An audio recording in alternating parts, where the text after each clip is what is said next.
अहमद अंसारी साहब, महाराष्ट्र जनता दल के कारगुजार सदर नाथाभाऊ शेवाड़े, मिस्टर देशमुख पूना से, संजय साहब, मुख्तलिफ तंजीमों, अदारों, अंजुमनों और शहरियाने मालेगांव के जिम्मेदारान और सरबराहान का खैर मकदम करते हुए जनता दल सेकुलर की तरफ से मैं अपनी बात का आगाज करती हूँ। आज का ये इजलास इस बात का गवाह रहेगा मालेगांव की तारीख में कि एक मर्तबा का दर्द और फिर मुझे दूसरा मिला हुआ जख्म भरने में मेरी पार्टी का एक एक वर्कर अपनी जान देता रहा और मुझे मौत के मुंह से बचाता रहा। शोहर के गम से मैं संभल नहीं पाई थी कि 3 साल में मुझे बेटे का गम मिला। यकीन मानिए आप, सुबह 6 बजे जब मुझे मेरे बेटे के इंतकाल के बाद एमएलए एमपीज मिलने आते थे मुख्तलिफ पार्टियों के, तो मेरी पार्टी का वर्कर रोता हुआ मुझे दिखाई देता था मेरे दरवाजे के पास, और वो ये देखता था कि उसकी माँ जिंदा है कि नहीं, इस गम से वो संभली है कि नहीं। मैं आपको यह भी बता दूं कि पेड़े भी बढ़ गए मेरे बेटे के इंतकाल पर, और उसका असर जरूर मेरी पार्टी के वर्कर ने लिया। खानवादा निहाल अहमद का नहीं, यह जनता दल का परिवार है जो शहर की हर तकलीफ में, हर इज़्ज़त में, हर काम में मजलूमों की हिमायत करता है। यह परिवार की ताकत शहर में पुलिस के मजालिम को तोड़ेगी। यह परिवार जो जनता दल का है, ये जनता दल का जो वर्कर है, ये हर जुल्म ज्यादती का, हर इस्तबदाद का इनकलाब लाएगा और तोड़ेगा सबको। आज आप देख रहे हैं कि निहाल अहमद साहब के जमाने में अगर कहीं जुल्म हुआ तो निहाल अहमद साहब ने कभी अपनी वोट बैंक की परवाह नहीं की, कभी यह नहीं सोचा कि मैं ताजिया उठाकर उस तरफ ले जाऊंगा तो मेरा समक्ष कैंप का मानने वाला, चाहने वाला वर्कर मुझसे दूर हो जाएगा। और हुआ ऐसा भी, मगर निहाल अहमद साहब ने फिरका परस्ती को का कलाम ना करने के लिए, उसको खत्म करने के लिए अपनी वोट बैंक की परवाह नहीं की। फिरका परस्ती की ताकत खत्म करने के लिए जब उन पर ये सब वो कर रहे थे, उन पर क्रेशर पे 30 जून 1983 को जानलेवा हमला हुआ, मगर निहाल अहमद साहब ने वैसे ही 34 सर पैर हाथ में लगे हुए जख्मों के बावजूद शहर को में अमन रखा जाए, बदला न लिया जाए, ये बात कही। आज हम देख रहे हैं कि बुलंद इकबाल ने निहाल अहमद साहब के इंतकाल के बाद 2012 से 2017 तक जनता दल के गद नेता के रूप में मालेगांव की तारीख का पहला कारपोरेटर जो तुम्हारी पार्टी का है, तुम जिसको चाहते हो, वो था जिसने हर बदउनवानी का मुकाबला किया। वो बोलता रहा, हाल में बोलता रहा, निकालता रहा चोरियां, और उसी की पार्टी के लोगों ने एक तरह से मरण भरत रखा। और आज बदउनवानियां, गलत शॉपिंग मॉल, नाके की चोरियां और तमाम चोरियां जो निकली, वो बदउनवानी जो सतह और जमीन तैयार की, वो बुलंद इकबाल की है। मैं ये जनता दल के परिवार के एक एक शख्स का और उसके खानदान का शुक्रगुजार होना चाहती हूँ, जो मेहनत करते हैं मुखलिसाना, जो हर तकलीफ का बहुत खुशी से मुकाबला करते हैं, बगैर किसी रिश्वत सताने के, भूखे रहकर, पेट पर पत्थर बांधकर निहाल अहमद साहब के नजरियात, उनके ख्यालात की आबियारी के लिए अपनी जिंदगी दांव पर लगा देते हैं। अगर मैं ये कहूं कि तुम हो तो हम है तो गलत ना होगा।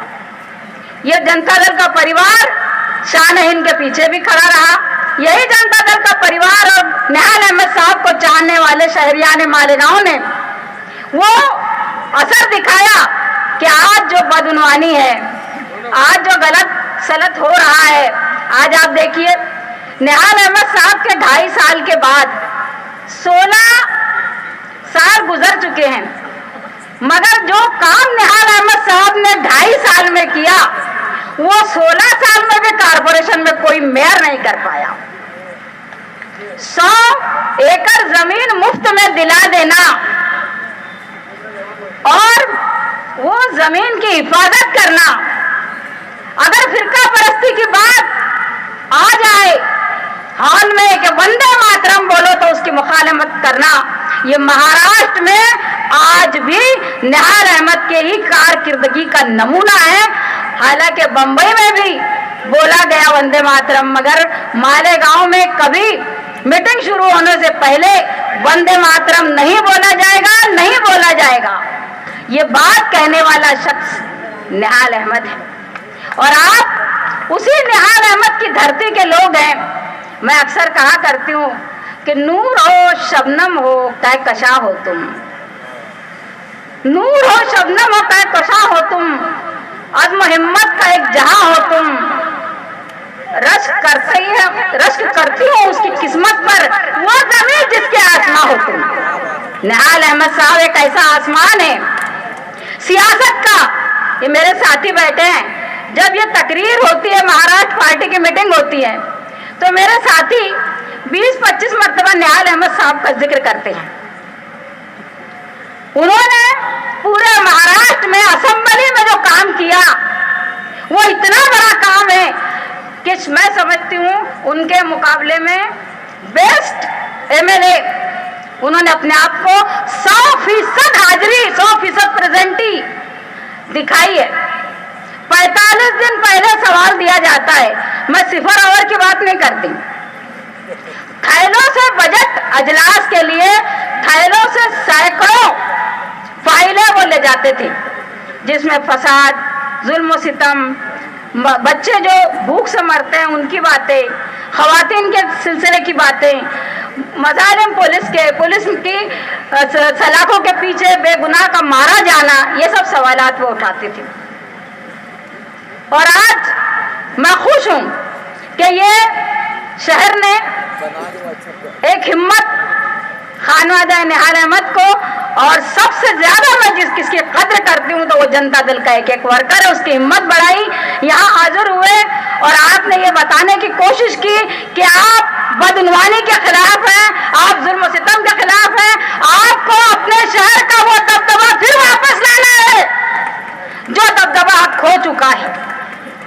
1999 के बाद यहाँ का दबदबा खो गया है। मैं गुजारिश करती हूँ ये शहर के लोगों से कि अमन अमान के साथ, सच्चाई के साथ, अच्छाई के साथ, नेक नियति के साथ बदउनवानों की मुखालिफत की जाए, बदउनवानी की मुखालिफत की जाए। झूठ, लफाजी, दरोगोई, शेखी, इसकी मुखालिफत हो। जो बात बोली जाती है वो सभी बातें सच्ची नहीं होती, लेकिन अमल कहाँ दिखता है आपको? जमीन पर, सतह पर सैकड़ों लोगों की झोपड़पट्टियां बसाने वाला शख्स मालेगांव में निहाल अहमद के सिवा और कोई नहीं है। जिन्होंने सैकड़ों झोपड़पट्टियां बसाई, उनका गुजर औकात के लिए सनद से रोजी का इंतजाम किया। जब कभी इंडस्ट्रियल मामले पर तकलीफ आई तो वो उसके लिए खड़े हुए। जो लोग जिला वतन होकर फसाद के जमाने में इस शहर में आए, उनको सर छुपाने का मौका मालेगांव के शहरियान ने अपने साथी निहाल अहमद के हमरा दिया। ये सारी नेकियां इस शहर की भी है। निहाल अहमद साहब को निहाल अहमद बनाने में और निहाल अहमद साहब बनाने में, शख्स को शख्सियत बनाने में अगर किसी का हाथ है तो वो मालेगांव के शहरियान का है। मैं उम्मीद करती हूँ कि आप जो आज नौजवान नस्ल काम कर रही है पार्टी का, वो शान हो, मुस्तकीम हो, या पार्टी के तमाम वर्कर अलग अलग तंजीमों में काम करते हैं, आप उनका साथ दीजिए, उनकी हिम्मत बढ़ाइए, उनकी हौसला अफजाई कीजिए। इस उम्मीद के साथ मैं अपनी बात खत्म करती हूँ।